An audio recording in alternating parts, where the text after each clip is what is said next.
Yo, what's goody? Spirit in the building. Thank you guys for tuning in to another episode of Kueen Talk. If you're new here, welcome. Thank you for joining. Make sure to hit that subscribe button, that like button. Give a comment on this episode. Let us know what you think. Today on Kueen Talk, we are thrilled to welcome Derric Holland, who is in the world of audio and queer media. After earning his associates in radio and television, Derric discovered his true passion for audio and launched his own podcast, the Grown Up Podcast, and never looked back. So please welcome Derric Holland. Thank you so much. Thank you. I appreciate it. Yes. My name is Derric Holland. I am the host and producer of Grown Up Podcast. Pronouns are he, him, and I identify as a Black trans man. So very excited to be here and very appreciative. Thank you for having me. Yeah, I'm excited to have you on here. Just as we were discussing beforehand, you're on the other side of things now. Like, this is you said it was nice to be on the other side. Yes, definitely. You started your podcast in 2019, was that right? Yes. 2019. So that was right before the pandemic hit. You're in radio, so you're not new to that world, right? But what made you want to be like, I want to start a podcast? So, as you said, I earned my associate's degree in radio and television. That was my official major at the time. They've changed it, the course. Everything changes so much. Right. But yeah, so I earned my degree, and during the time studying in college, I just fell head over heels into audio, into radio, into podcasting. I was volunteering to do all kinds of projects where we were out there, doing projects in the community, doing interviews with people in the community and things like that. And I really started to fall in love with not only people all over again, because I've always had a passion for people since I was a kid. I've always just been so open to different people, different cultures, different environments, all that. And so getting into audio and podcasting and doing these interviews, it really made me fall in love even more with the idea of just talking to people and getting to know people and sharing stories. And so that is where I really just kind of fell deep in it. And once I graduated, I was like, I don't want to kind of just throw it in the trash. And, Right. I wanted to earn a degree, but I didn't want to earn a degree and make it useless. And so I wanted to put it to work. And I had all these notes, obviously, of course, from college as well, and all the things that they were teaching us. I had in my head. So I said, you know what, I'm just going to dump all of whatever is in my head out and get all these notes together and start this podcast. And that's what I did. Yeah. And I think like you just the title of it, the Grown Up Podcast, can from my understanding, what it originated from is just like, people, you're grown now, what do we do? Yes. Like, where's life now? Yes. Like, you graduated, which I think is fitting for the title. Like, okay, I'm grown up now. Yeah. Let's start this podcast.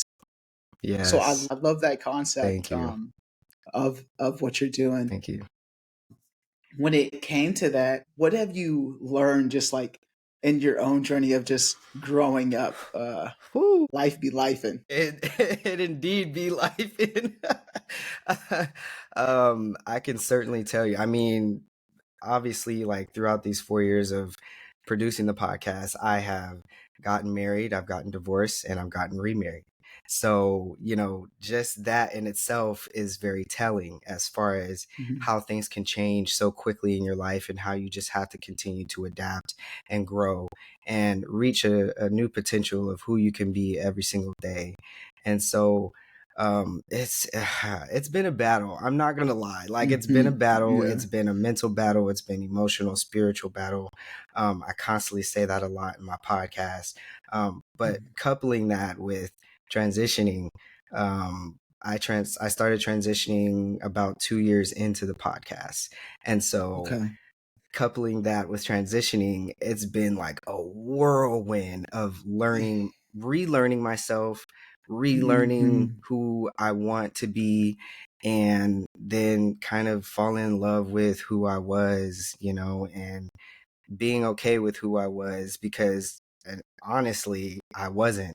And so now Yeah. settling into myself, and the podcast has played a huge role in discovering myself. And like you said, the title Grown Up is what it is. It's figuring out how to be a grown up, figuring out how to do that with being me, Derric Holland, and trying to grow and be something and be someone in this big old world.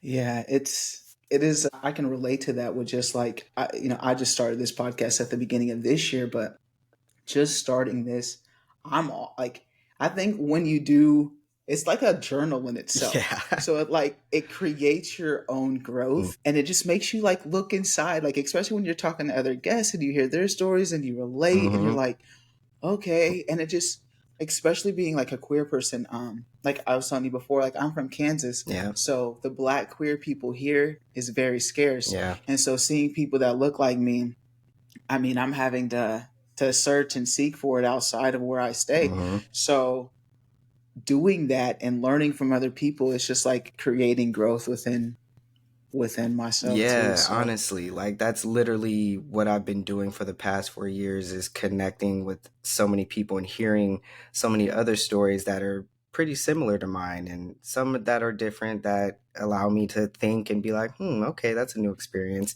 And then, as you said, it helps you grow and be someone else. And now people may recognize you, but you're a new you, and you're a better, more yeah, improved you. You've learned so many other things and other experiences and connected with other people. And so, yeah, it's you're definitely a growing journey. up. Yeah, exactly. You growing up. Growing up. And you mentioned that you were in Mm. Texas earlier before, but you're new to Texas. Where are Yes, you originally from? I'm originally from California.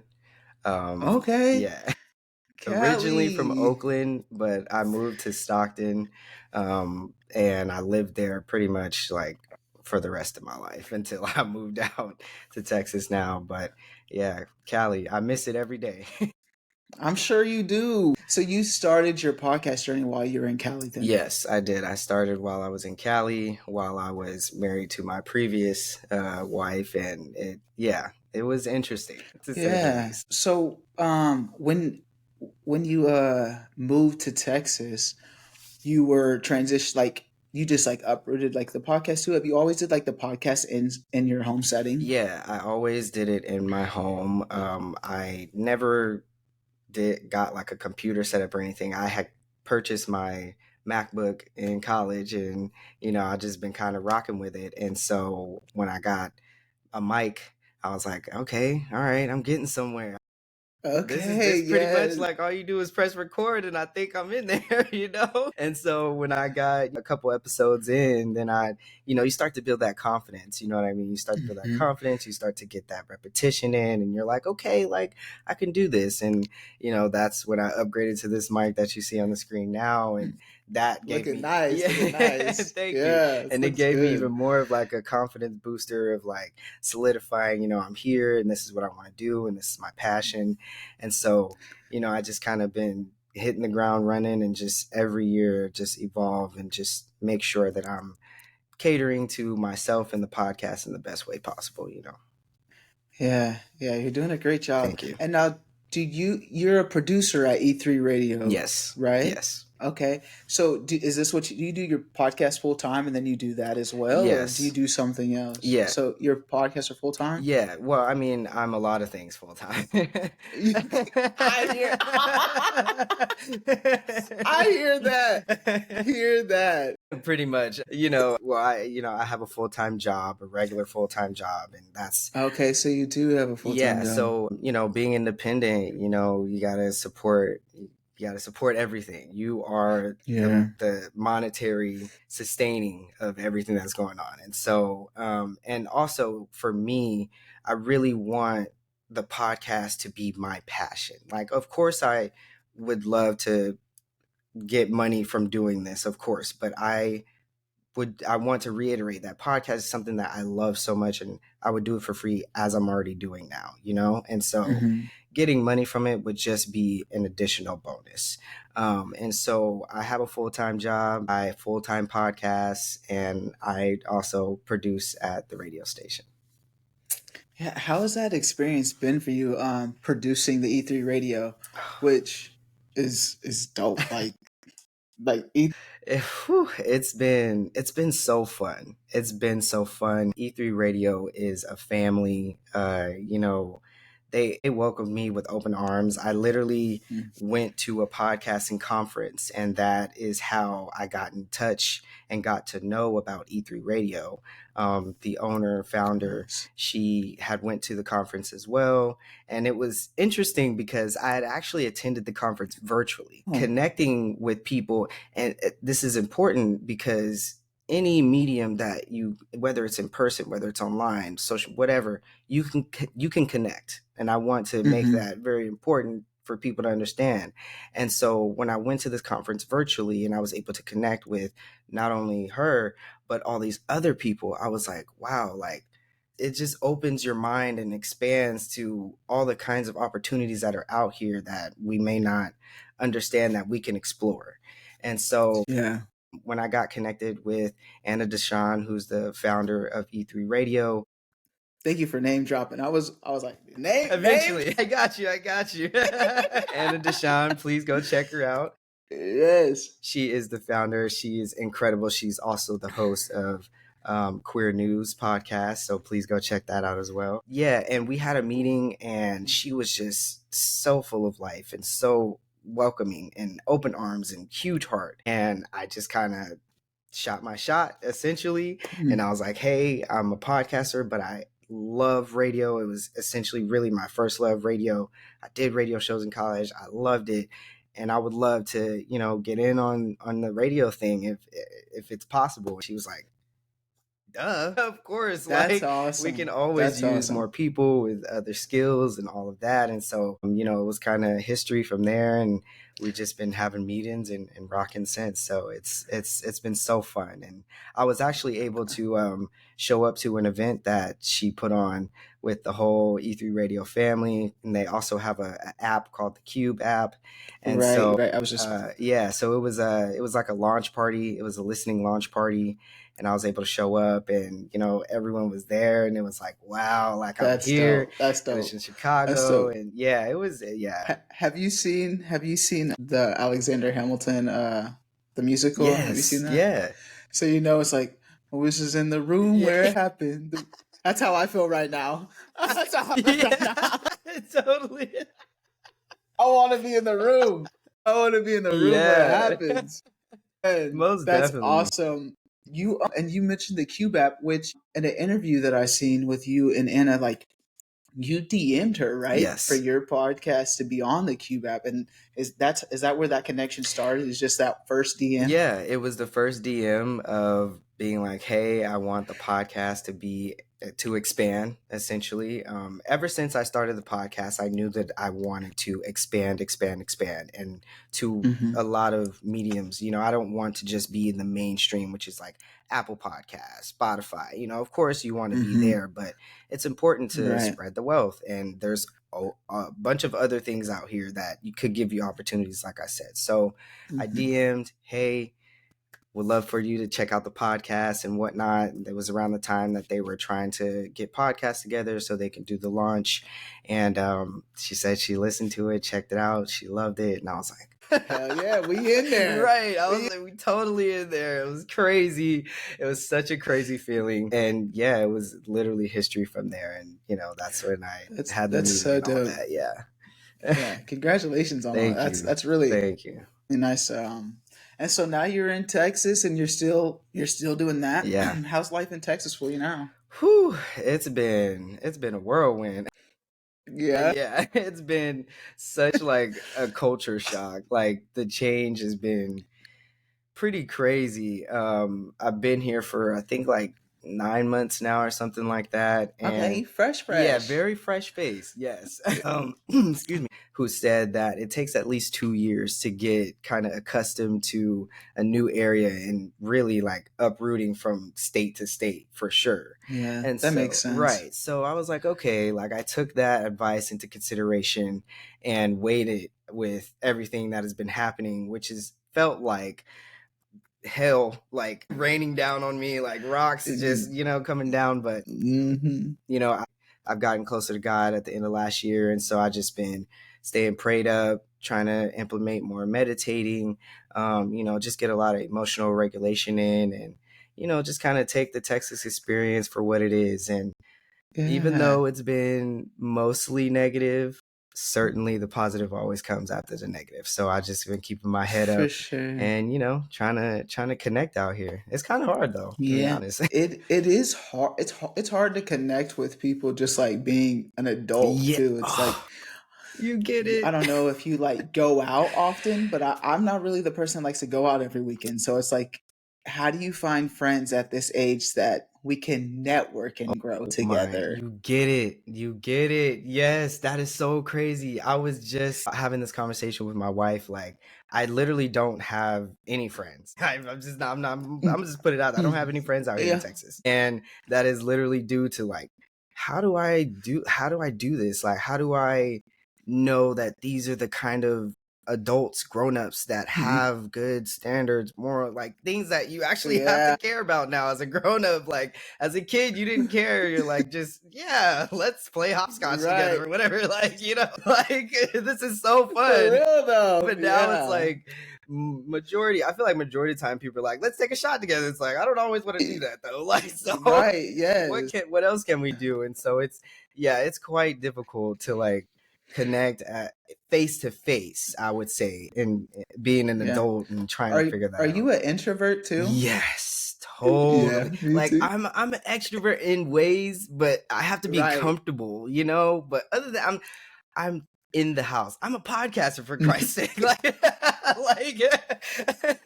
I'm literally Man. cooped up in the house, like in my black box, blinds closed, like don't come in. Like, I may even be recording, so don't. Yes.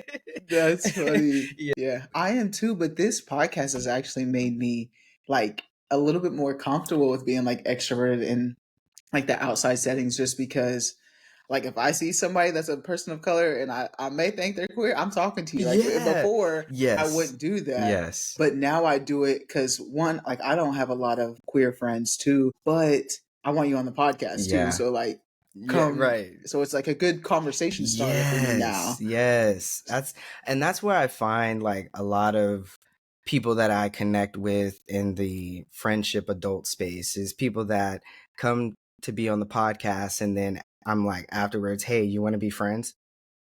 Yeah. And they're I've like, literally done that with everybody on the and podcast. they're like, yeah. I mean, it's kind of a blindside thing, but I mean, Yeah. I don't know how else to do this. We Right. can't just Yeah. say let's play hopscotch anymore. I'm just saying, like, I think that's For the real. most basic way. Do you want to be my Yeah. friend? And Yes. it's kind of it's worked. It's worked. I'll say that. That's I've got yes, some good that's numbers. good. Yeah, because I feel like once I've done it, I realize they're in the same boat too. Like we're Yeah. talking, it's the same thing. Like as adults, Yeah. finding friends is just it's hard. different Yeah. because you've just grown away from the people that your high school friends. Like Yes. your high school friend, they're not my high school. I do have a couple, but it's just like we're very distant now. It's like Yeah. we've grown, and yeah, it looks And a we lot all different. have, So different things that we're into. We have different ambitions now.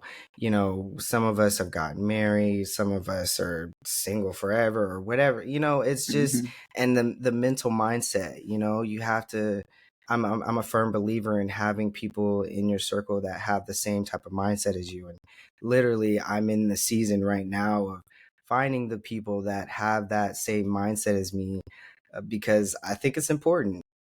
it is. At first, as a kid, I was like, everyone could be in my life. Everyone. Like, I love everyone. And it's Yeah. like, you can love everyone, but also when it comes to access to you, That part. there's some boundary that has to be there, because not everybody is in the same mindset as you. And so that's the season Yeah. I'm in right now. Yeah, growing up, you hear that statement just like you are who you surround yourself with. Yeah. And growing up, you're like, nah, that ain't true. Right. But as an adult, as a grown up, you see that. You Yeah. definitely see that now. Yeah. Yeah. Mentioned in just like high school and stuff like that, you grew up in LA, which that lifestyle just is completely different from like mine. I can already tell you Yeah. that. Like How was growing up in LA and Oakland? Whew, it's survival mode.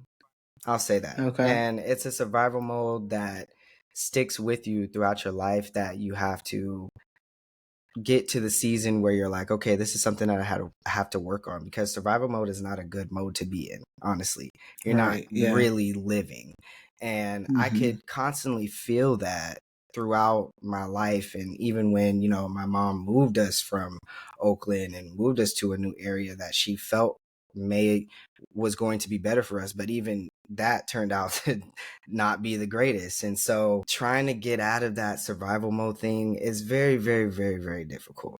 Mm-hmm. It's a mentality, I'd say. Like, living there, you gotta keep your head on a swivel. You have to keep your guard up. You gotta keep your emotions in. You have to you've essentially built into this strong, quote unquote, person that is not really you. Like, I know it's not really a Mm-hmm. lot of people who are hard, essentially, quote unquote. Like, we're all soft. Like, we're human. Like, we have emotions. We, Yeah. you know what I mean? And it's okay, and I had to, it messed me up.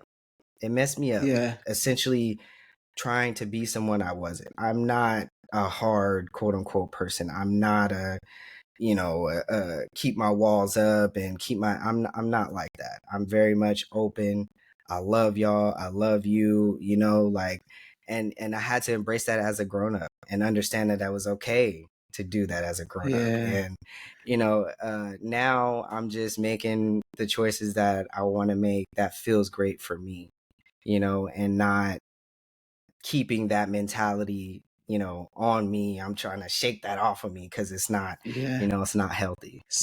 So you felt like growing up, you were like, were you like this? Can't nobody tell me shit type. That's Yeah, like that. yeah. Yeah. Essentially, like, can't nobody tell me nothing. Like, if you fuck with me, like, I might think of something not the greatest. Like, Yeah. I'm definitely gonna get you back, and it's definitely gonna be 100,000 times what you did to me. Like, Play with me if you want it to. literally, like, it's still in there, but just, I just know how to pack it real nicely and put a Yeah. bow on it. You know what I'm saying? Like, it's like that. It's, yeah, I didn't seen it all. I didn't been through it all. Yeah. I've had to be different types of myself, different versions of myself, or what have you. And, Mhm. having to do that is, you lose yourself. Yeah. And I feel like I never even was able to find myself or see myself, just because of having to live in an environment where you essentially have to put on a mask. And that's actually Hmm. something I talk about in episodes, putting on that mask and having to wear it every single day and be like, yeah, this is who I am. And it's not who you are. It's not who I am. Yeah. And many days I want to take the mask off. And now I'm like, you know what? Forget that thing. Like, Yeah. I'm tired. I'm Right. just ready to Yeah. be me. And if you love It, me, you love me. If you don't, that's on you. And that's all right. yeah. You know? Right.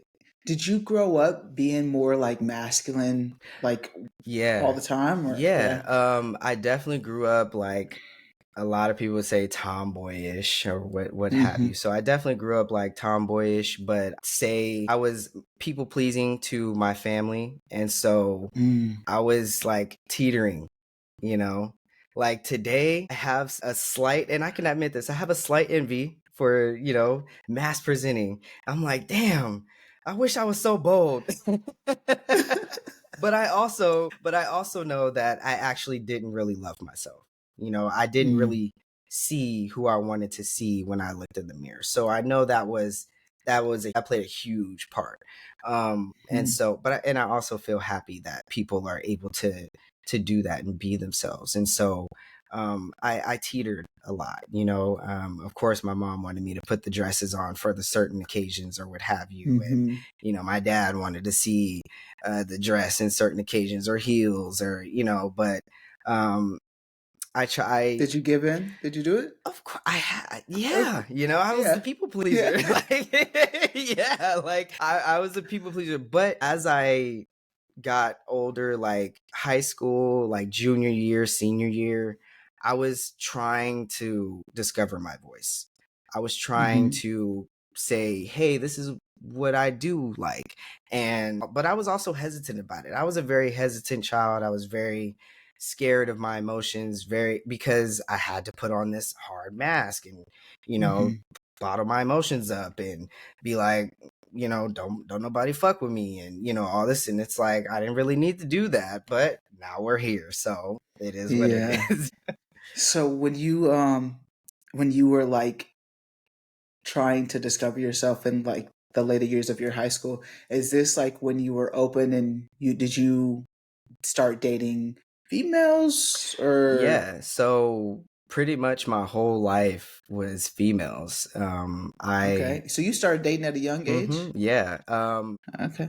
It's so funny because, like, in middle school, I went to middle school with my cousins, and she would, oh, this boy likes you, and I'd be like, that's cool.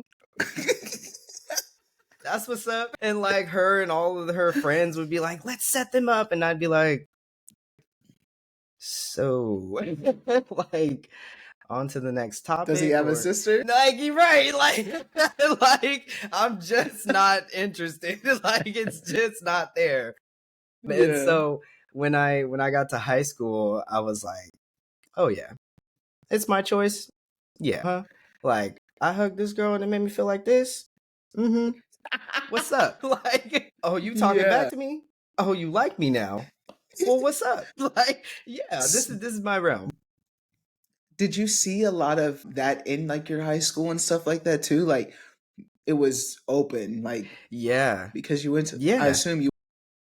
Yeah, I did. And yeah, definitely open, definitely people who were like, I'm ready, I'm willing to try some things. And Yeah. I happen to also be the token trier. I Yeah. mean, it just, triers, token trier, it just goes hand in hand, and Yeah. that's just what it was. And it was part of me, of course, exploring and figuring things Mhm. out. And obviously it was them exploring and figuring things out. And so, that's what life is. That's what life is. Yeah. So you started that journey figuring out in high school. hmm And when did you approach your family and when did you bring that back to your family? So what was this like? How old are we? 13. I think probably like eighth grade, something like that. This was just before getting into high school. I so called myself starting early with the talking to women and dating. And this was around the time that the internet came out. I'm an internet baby. This is the first dial up. Like, that's me. Yeah. Me I know too. I Me got the too. youngness, but I promise I'm in that era. So this is around the time, internet started getting, popping, Them Yahoo MySpace, chat. yeah, the online chats, like, it was live, you feel me? So I feel you. I was the rebel child, like, trying to be in the chats, the online chats, and, getting crazy. But I did, of course, also leave a lot of that to in person, because I do like in person connection and stuff like that. And I feel like obviously there's a lot of things that people can tell you online that aren't real. So it went back to in person. And so I met a girl, we were chatting or whatever, and she kind of got a little obsessed. Sorry if you're watching, if you happen this comes across, it's true. Like, I just, truth is truth. She got a little obsessed, and she started, I mean, we kind of lived a little close, but she started like following me home, like closer going home. And I was like, this is kind of crazy, it's kind of scary. And then she, like, one day she started giving me like love letters, like following me on the way home. So I was just like, ugh, like, this is Oh getting gosh. really, yeah, it's getting really weird. And so I was like, okay, maybe I should just like give it a try or something. Like, if it doesn't work, it doesn't work. Like, because I don't know what else to do with like someone who's a little Yeah. obsessed, other than give them a little taste, like, it's like, Well, let's just test it. You yeah, seem so into me. Let's just give it a try. exactly. So, I let them test the ride, and they didn't do so well, and they fell off. So that's it. That's okay. And so what ended up happening was my mom found the love letters, And so that was the start of my coming out story. And she was Okay. like, "What are these?"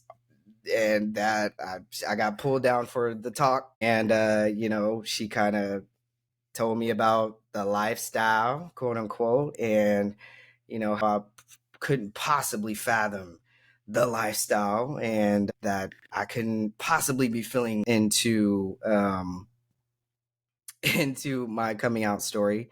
And after that, I was like, well, my mom knows, so everyone else can know. Who cares? Like, there's no sense in hiding. I mean, she's got a lovely mouth that opens anyway. So, let me just let's just do it from the source. And so I sat my dad down. I was like, oh, well, I called him. I remember this very distinctly. I called him. I was like, hey, Dad, we should have lunch. Let's have lunch. And he was like, all right, cool. We'll have lunch. Sat down before the food even came out. I think we went to Red Lobster, and the biscuits came out. The biscuits is popping. So we was on the biscuits. I got them settled in a little bit. You know what I'm saying? A Yeah. little butter in the mouth. Ooh, okay. And then I was like, let me add some extra butter, Pop. And I was like, yeah, Dad. I like girls, so yeah. And I'll never forget it. He dropped his head, and he had the most disappointing look on his face, and it broke me, and it hurt.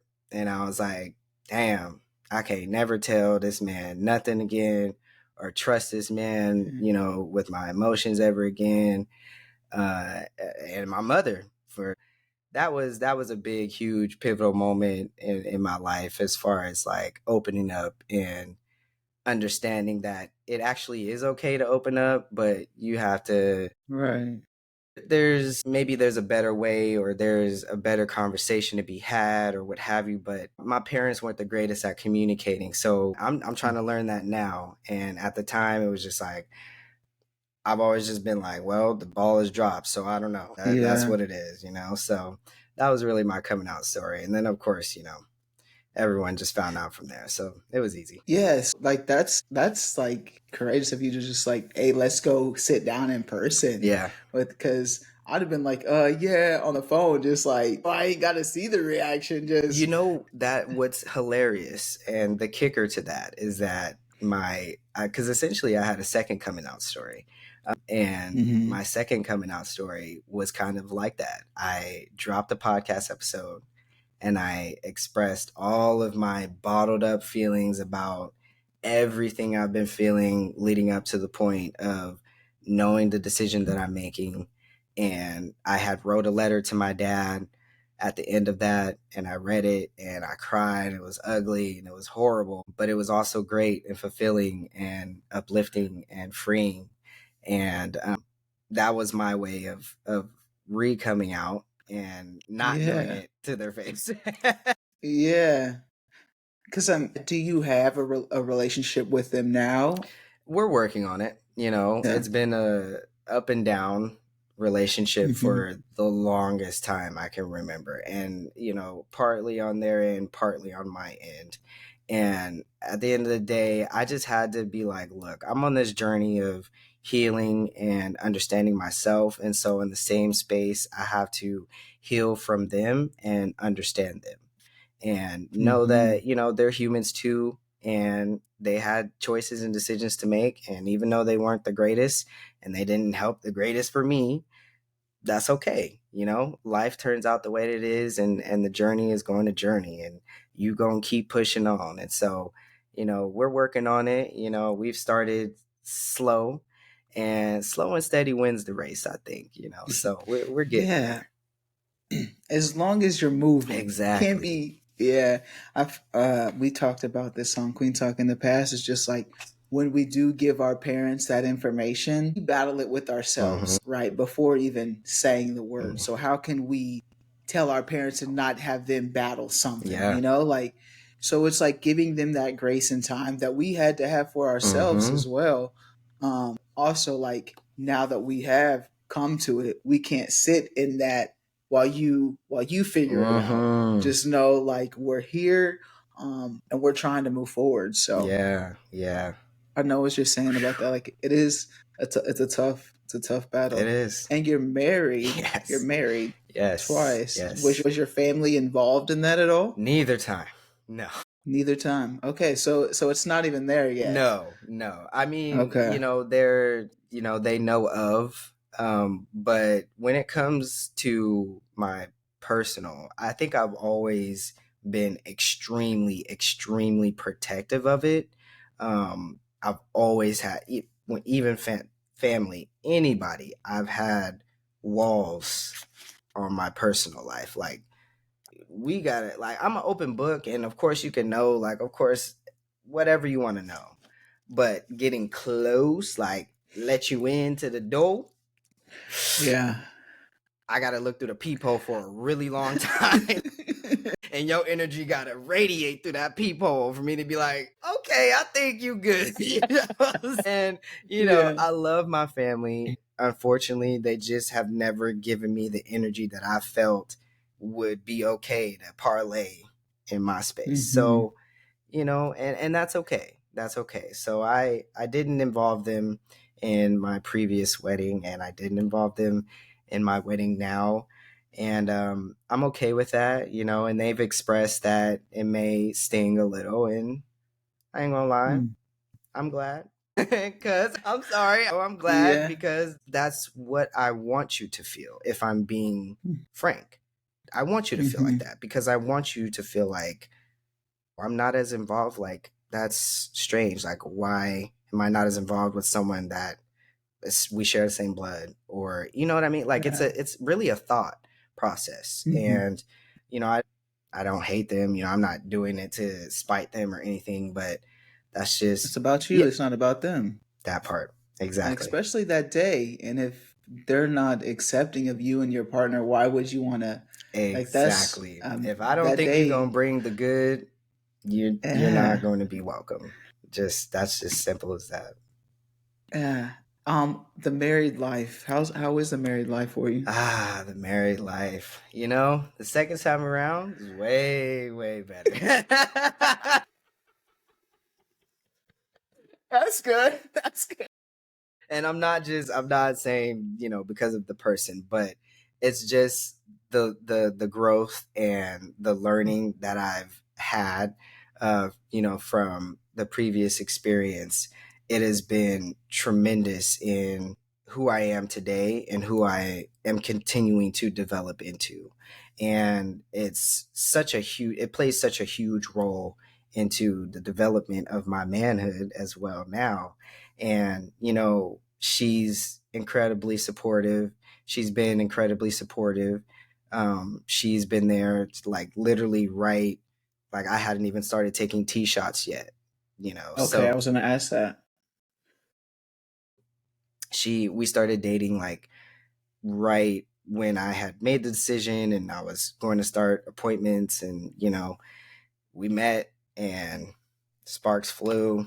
But I've never been the person to, like, hide anything or hide any truth. So I was like, look, I'm still married. I'm in the process of divorce, and I'm also transitioning. So you got a lot going on. Yeah. So if you want to ride this ride, you got to be yay tall and withstand this much emotion. That's dope. And she was like, that's yeah, good. I'm down for the ride. And it's been a ride for sure. But it's been an amazing ride. It's a journey. Yeah. How has your journey been with just, like, transitioning wise? Has it been smooth sailing for you? Like, no, definitely not smooth sailing. I mean, yeah.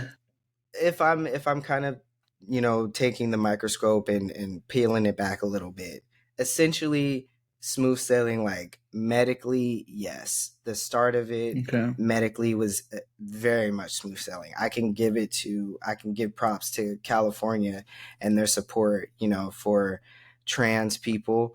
They really, really, like, the ball, like, when I said, yeah, the ball flew. Like, I couldn't even catch up with the ball.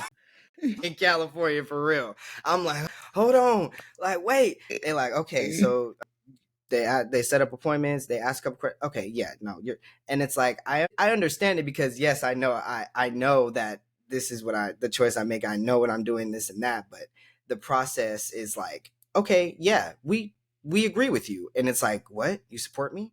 I've never had this much support before. Don't know what to do with it all. Right. And it was like T-shots. And it was like, okay, let's set up your top surgery. And then this is the bottom surgery. And I was like, okay. I've never had this much support before. Like, hold on. Like, I slow it down. Okay. Like, so medically, it was extremely smooth. Like, things went great. But of course, like physically, mentally, emotionally, that was all a lot to deal with. And every day is something new to deal with, and to strive towards being better in. So Yeah, I was talking to someone in the past that was on the show who's also a trans man.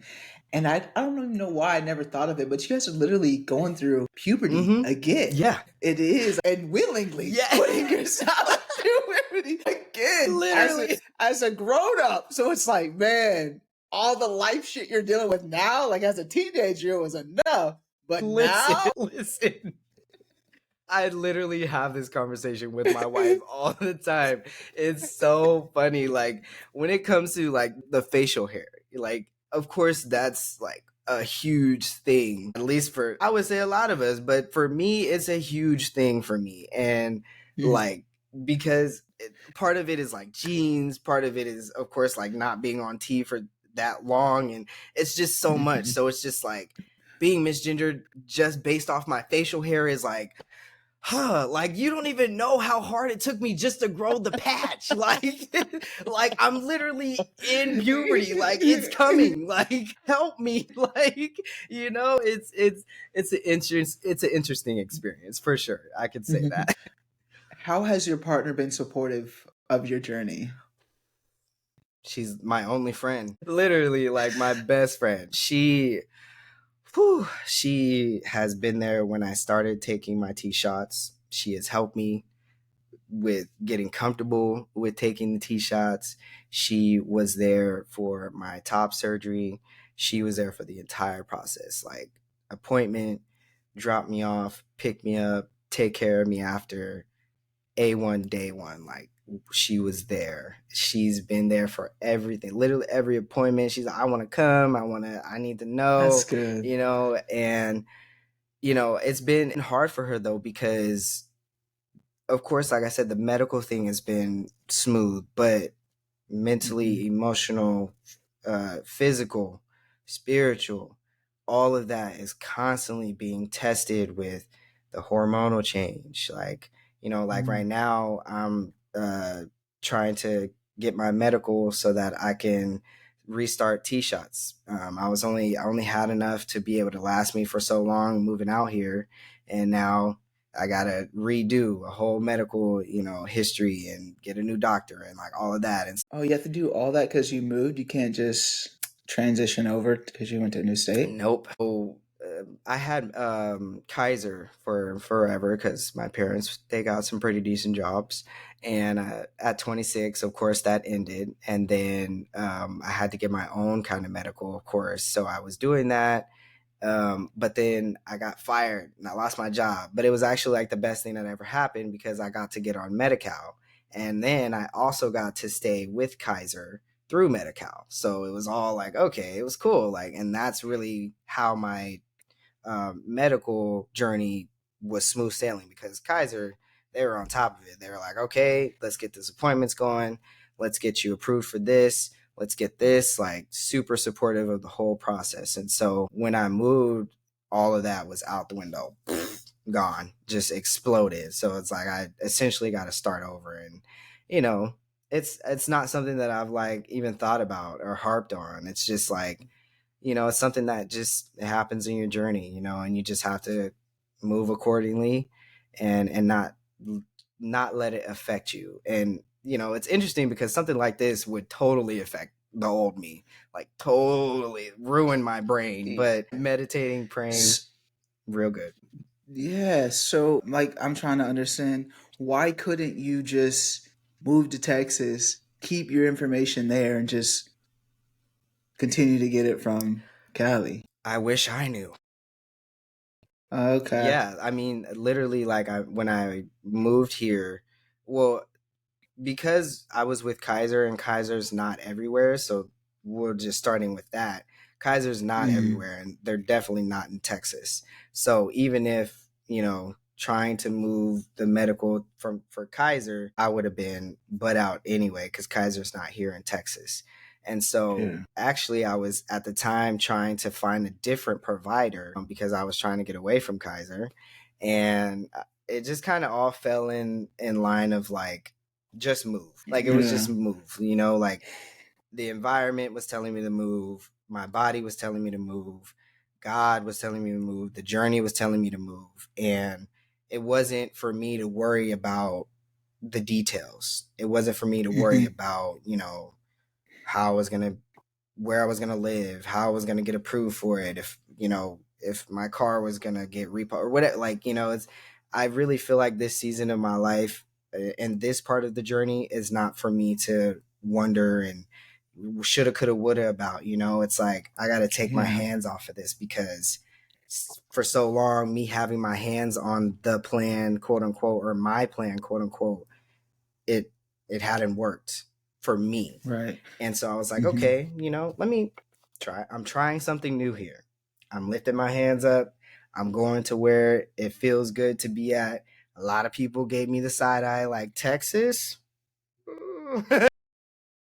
Well, yeah. That's what you hear, like, politically wise. Right. Yeah. Right. Like, exactly. And it's, but yeah. no, go ahead.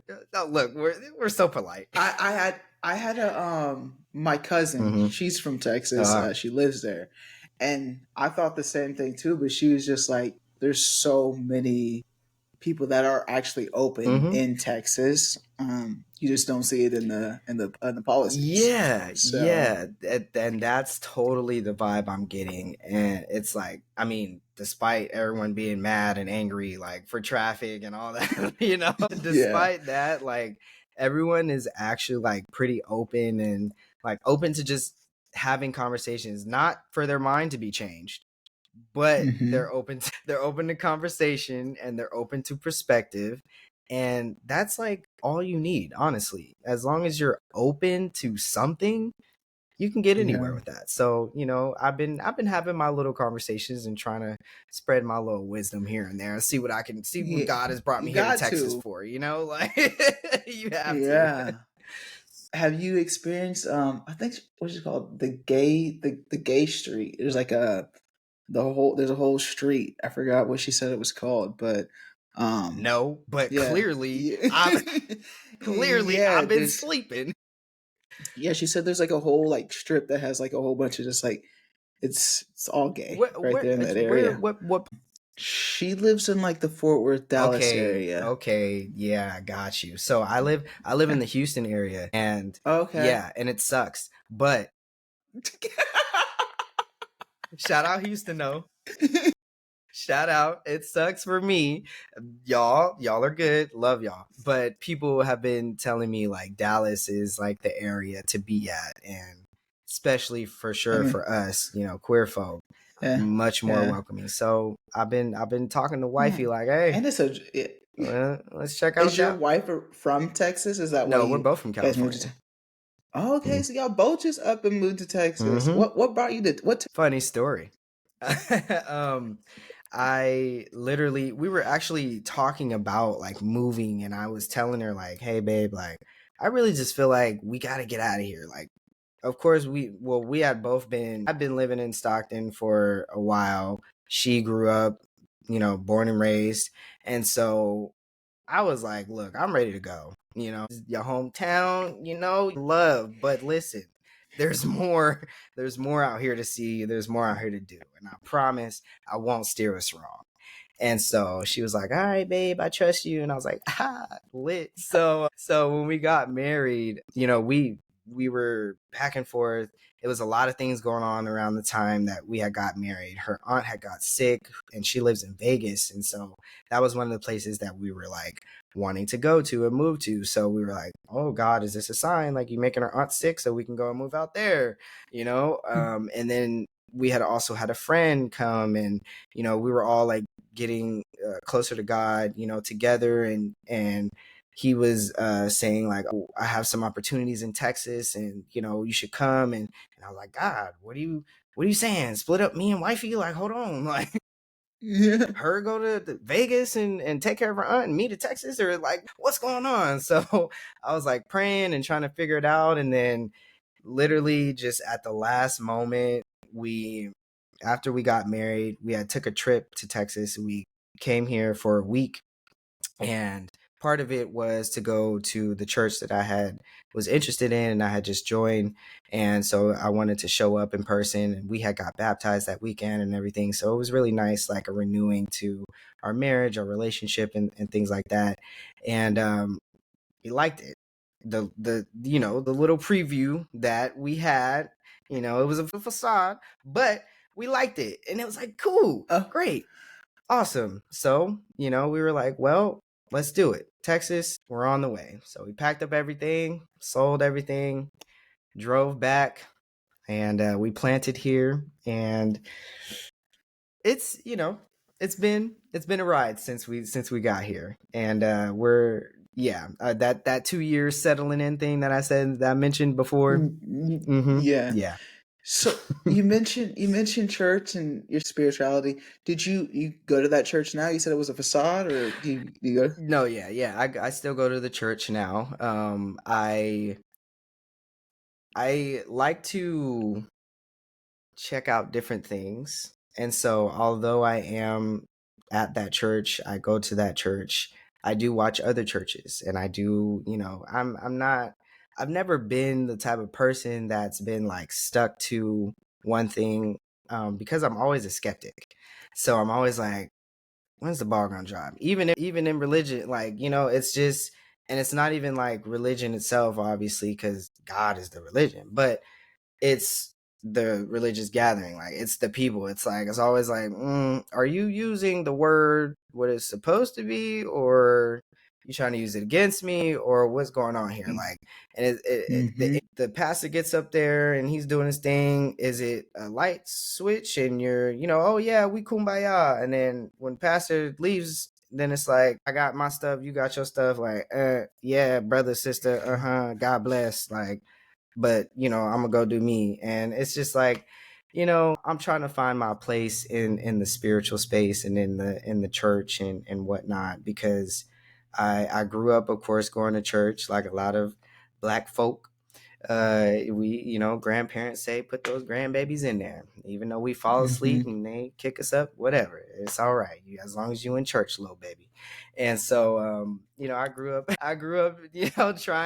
trying to, my people's trying to keep us in church, and trying to, but of course they were battling with their own things, and so I'm trying to find this balance of um battling with my things and not bringing it to the church space, because I feel like that's what the real thing is. Like, we're battling our own personal things and bringing it to the church space, and then twisting the word, into our situation. And it's not that. Like, the word is the word.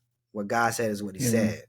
Treat people how you want to be treated. Like, you know what I mean? So it's just like, yeah, When you said it was a facade, what did you mean by that, though? So Southern hospitality is not real in Texas. That number one. I don't know. I think they mix manners with this term Southern hospitality.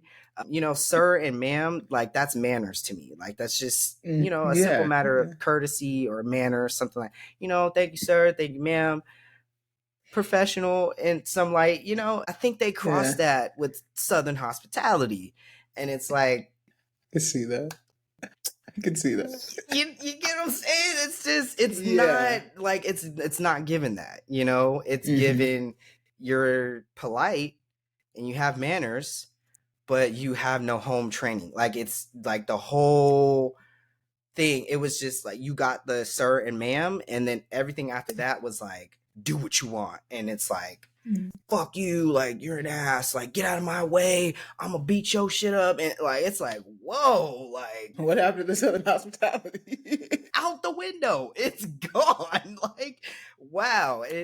That's really what I mean. Like, when we came, it was like, we're freshly married, of course, so fresh face, happy, like, oh yeah, we're newlyweds, going around, everyone, oh congratulations, oh my gosh, marriage, and oh, do you have kids yet? Don't. Oh great, here's a free thing, here's a free drink, here's and after, when the dust settles, and then of course obviously we actually live here now and planted the roots, it's like you see the real, and it's like road rage every day, people feeling entitled every day, people treating you differently based on status, either socially or economically. I hate to say it, but a lot of like red state values that are like entrenched, and it's like, yes, they're open to conversation, and yes, they're open to perspective, but they trying to like slap it with the Southern hospitality, and it don't work like that, so yeah, that's what I mean with it was a facade, but Gotcha. Yeah, that I get that. That makes sense because it is a red state, and like I said, they show it on the polls, like who they really are. So on the inside, and every day they show that too. Every day they show they big old Texas booty. So you feel like you'll stay there for a while though, like you at least 2 years. You gotta get through the 2 years. You gotta get through that 2 years mark. Yeah, for sure. Like me and wifey have been battling back and forth. Like, should we stay? Should we go? Should we stay? At one point, we were like, we're definitely getting the fuck out of here tomorrow. Like, whatever is going on, drop it. Like, let's get in the cars and go. Yeah. But obviously, some logic came in there and was like, settle down. So yeah, right now I think we're going to give it another like 6 months. Our 1-year lease is almost up, so we've been here almost a year already. So we're thinking, okay, give it a little 6 more months, see how we're feeling, and then after that, if we're feeling like okay, we might should grow some roots, plant some things here and there, we'll go from there. But if not, we already looking at other states. We already got them on the, got them on the back burner. Already got them on the list. That's plan B. Yeah. Real close. Yeah. I think you guys just like finding a way to make friends too will also help. Yeah. Because, Kansas is not far off from Texas. And what I wanted to leave, I wanted to go to Texas actually, just because I was searching for queer people of color. Yeah. And I know they're in Texas because I've experienced it. Yeah. But starting this podcast, I've grown to find people of color that are queer in Kansas, which has made me and my partner be like, okay, we can stay here. We just have to find our people. Yes. And that's what made us think, okay, we don't have to like rush and move. Like we just got a house and so too. So it's like you can't just up and leave like that. Like we were thinking like, so it's like, okay, for us to stay here, what are we searching for is what, like we sat down and realized, and that's what it was. It's more queer people who are also just people of color. Like, when we go to a restaurant, like last time we went out to a restaurant, it's just me, her, and her mom who are the people of color in this restaurant. Like, that's how it is. But it's, I hate it. No, but it's like, when we create friends, like the next spot we went to, we had our friends group. So it's like, okay, but it's like, we have to bring that into the environment that we are here. And we realize if we move, we're still going to have to find that. So it's like, do it here versus somewhere else. So I think maybe you and your partner, and someone told me just on here, Bumble with friends. I've never tried it. But being a grown-up makes you try it. some crazy ass shit. I can, for real, I'll give it to adulthood for real. Like, I'm not gonna cap. I've tried the Bumblebee friend, and I've tried another app called Make Friends. Like Make Friends app. Like, was it good? Like, it's so the Make Friends app is it's more like groups, like activities and stuff. So it's like you find activities and that other people are into, that you're into, and then you show up, and it's like you all get into stuff. But that's also like for me, like, because we was just talking about the door access, so I'm like, I can't show up with the door and looking through the peephole while I'm already there. Like, it's not given it'll work out. All things are not adding up. But I'm trying. I'm trying. Yeah.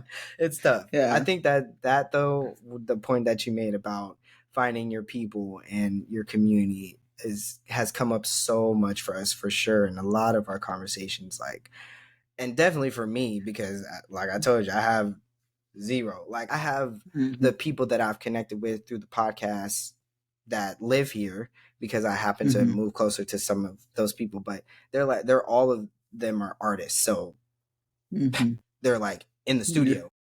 Yeah. And I'm like, my Yeah. studio's at home, so Yeah. like, I ain't gotta go nowhere. exactly. You are very a homebody, I see from this. Yeah. I am too, but I gotta step out. Sometimes you gotta pop out and show niggas. Facts. But listen, hear me out. Listen, my youth, I really did a number. I really did. I did my big one when I was younger. Like, I started drinking at like 12. Like, I did, like, I was partying. I said, me too. I love that. See, we connected. Yes, that was me too. I grew up young. Yeah, right. Like, I grew up young. I started drinking at 12. I started partying probably around like 14, 15. And I didn't stop. Like, I'm working on finding my middle ground, but I was very much a extreme. Like, I'm on one end or the other. So it's like, I'm partying, I'm doing it extreme. If I'm in school, like, I'm extreme. I'm trying to be the head of the class, like, and I'm trying to find that middle ground now as an adult. But I really did a number when I was younger, and I was extreme, and I drunk, and I had some bad things happen. Yeah. To say the least. Like, I've gotten drugged. I woke up on the side of the sidewalk with the police standing over me. Like, are you okay? Like, I've lived. Listen, trust me. Yeah. So when I tell people, like, I don't really drink like that anymore, or I don't go out, like, it doesn't really interest me and whatnot, like, that's just because I feel like I've lived in that way, and I'm trying to, do something different. And so, like, I sit home and I smoke. I smoke my lovely earth, and and I hop on that Xbox. That's my life now. hey, I need your gamer tag. Yo, let's go. Do you play Call of Duty, Fortnite? What do you play? Call of Duty. Like, come on. All right, Call of Duty all day. Let's go. Let me get that real quick. Day. What's your game tag? All day. Because it's the weekend too. Yes. What's your gamer tag? Top tier grind. Top tier grind. Top tier. Y'all make sure y'all add me too. Top tier grind. That's TEAR or TEIR or TIER. Did I do that right? Oh my God, spelling's not my strong suit. Look at us getting gamers. TIER. Top tier grind. You guys, mine is I'm trying. Man, I got a PlayStation though, but what? You know what's crazy though? Crossplay. So I love that. I want to get a PlayStation too, so it's okay.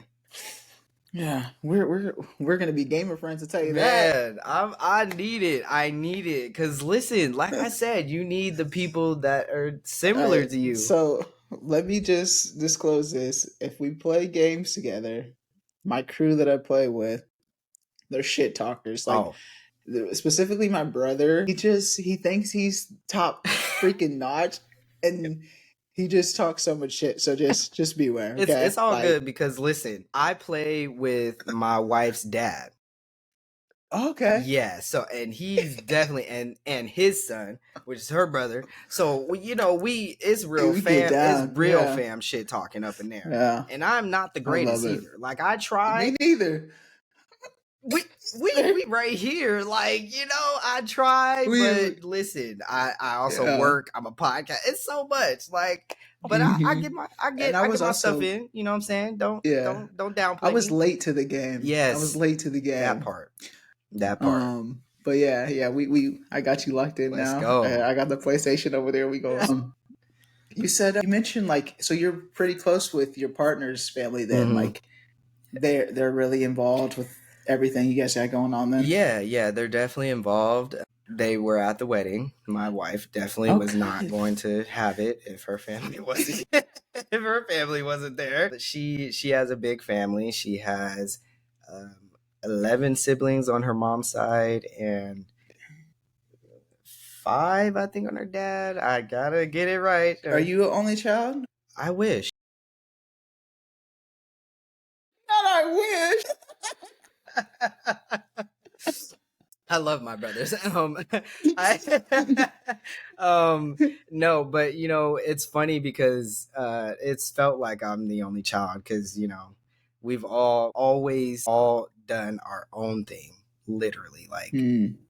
you know, the only time I can remember us like just hanging out because we hung out is because the parents brought us together as kids, and the birthday thing. We're doing the birthday thing at the bowling alley. Come on through, But it was never like, yeah, like call my brother to go hang out with him.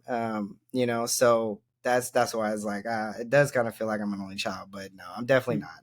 I have Yeah. 4 other. Okay. Are you in the middle, the oldest, youngest? Well, I guess I'm a little older now.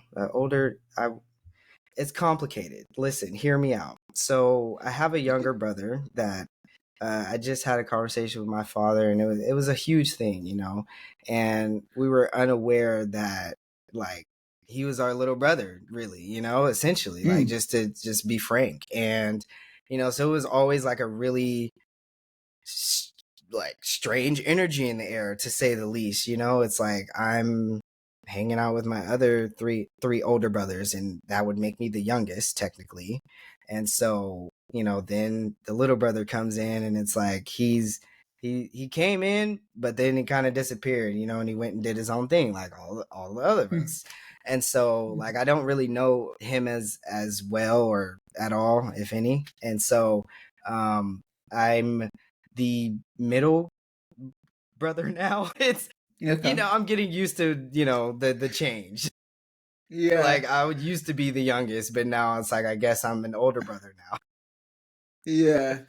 So you don't do you talk to your brothers at all? Do they know about like your wife, Yeah, all that? so I talk to the person I talk to the most is my oldest brother, and he's from a different mom, but he has been the most active in my life. He is incredible. I love him so much.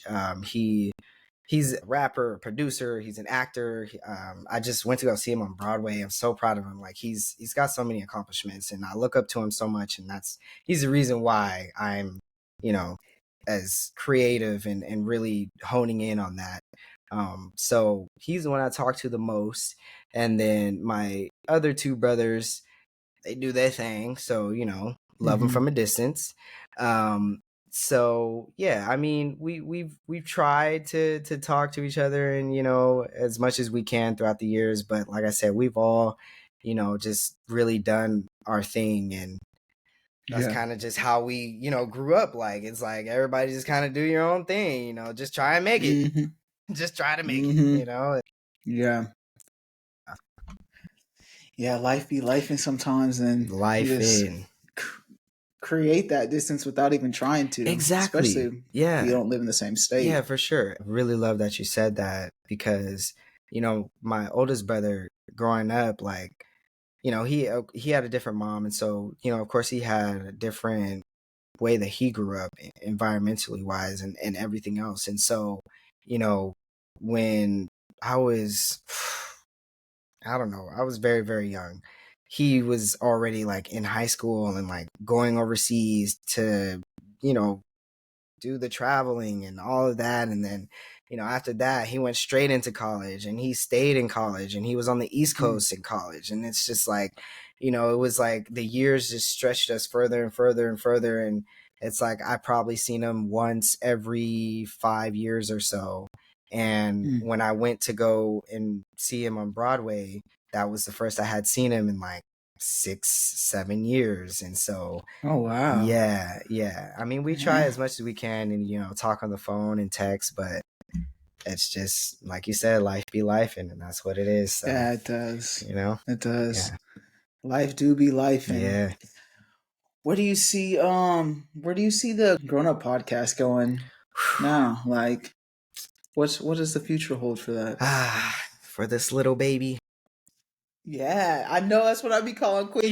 Yes. I'm like, this Queen Talk is such a baby, and I have so many ideas, Yes. so many ideas. Yes. I see grown up podcasts just expanding to people who really need the podcast.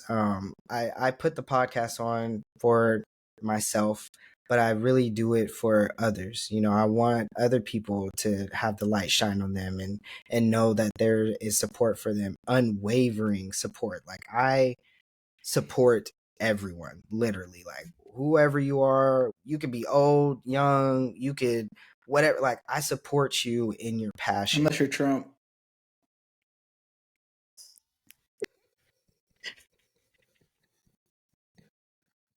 Let's make it very clear here Very, on very, Queen very Talk. distinctly clear. Very, very clear. Oh.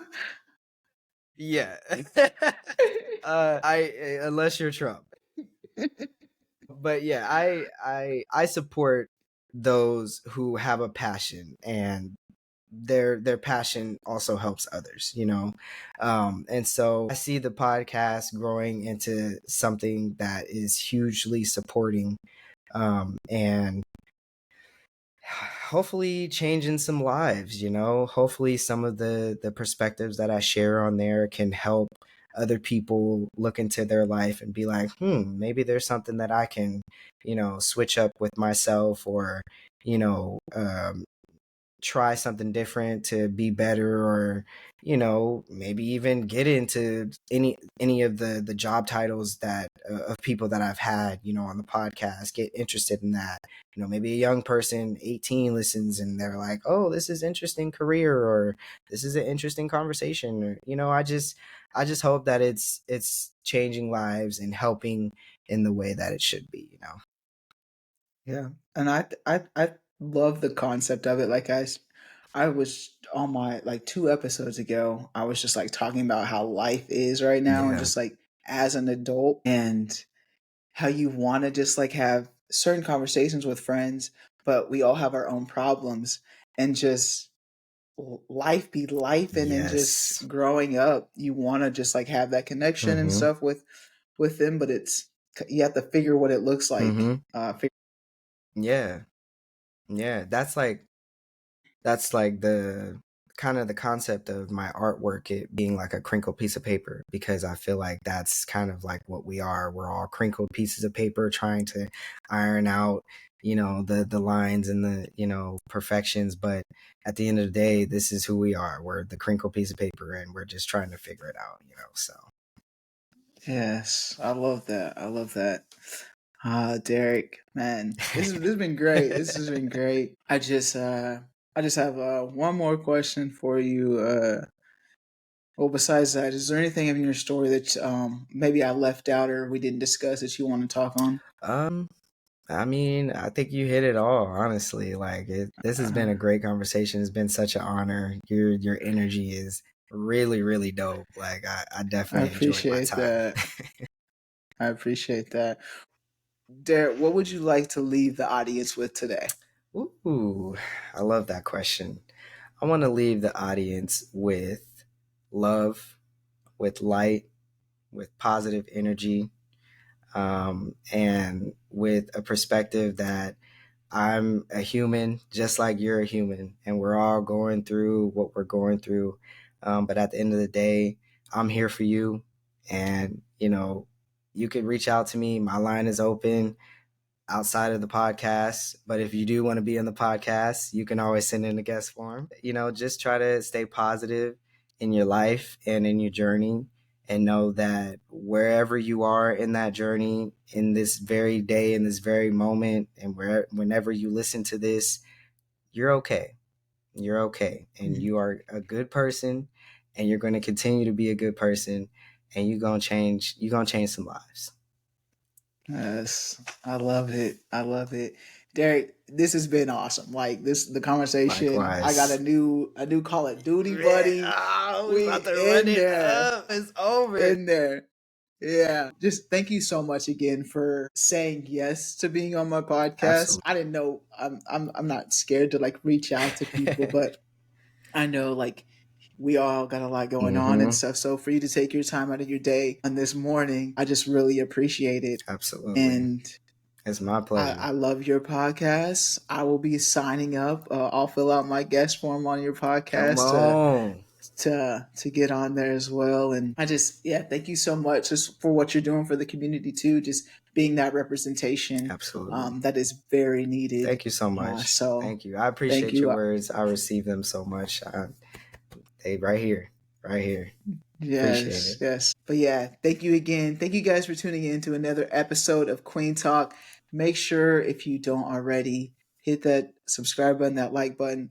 Follow Derric's podcast, the Grown Up Podcast. It'll be below in the link. Give it a listen. And follow his socials. They'll also be down there as well. Run it up. Yes, thank you guys for tuning in. Run it up. Yes. But as always, family, friends, strangers, love. Be nice.